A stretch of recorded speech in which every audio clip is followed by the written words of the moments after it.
We as Christians have a lot more to say than just no. There are a lot of people who are suffering silently with this temptation because they assume that you and I would reject them, that we would judge them if we found out the nature of their struggle. They need our friendship and our understanding. You heard Joe.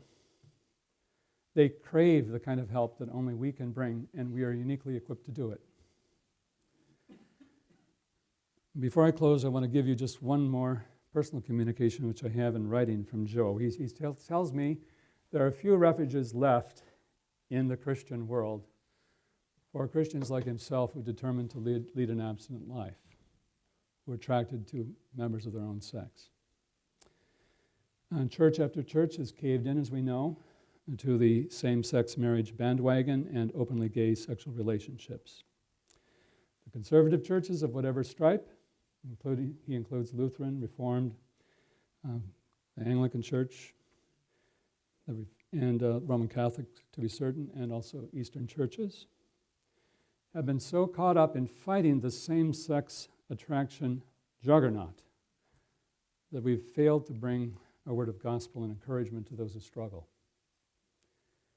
And here, I'm quoting him. He says, "The only people who really listen to what our church says are those who, like myself, homosexuals who believe it's wrong to have sex outside of lifelong committed marriage to a partner of the opposite sex. We listen to what you have to say, hoping to hear that we're forgiven. Not that pastors or presidents or officials want to forgive us or that Christ might forgive us, but that Christ has paid for our sin on the cross and that he loves us, even if to everyone around us we are perverted abominations." Unquote.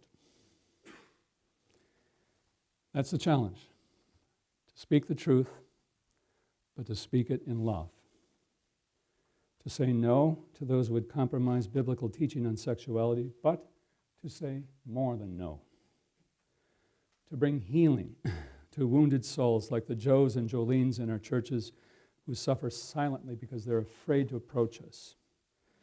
To bring hope and consolation to people in our families and congregations who are quietly suffocating in their solitary prisons.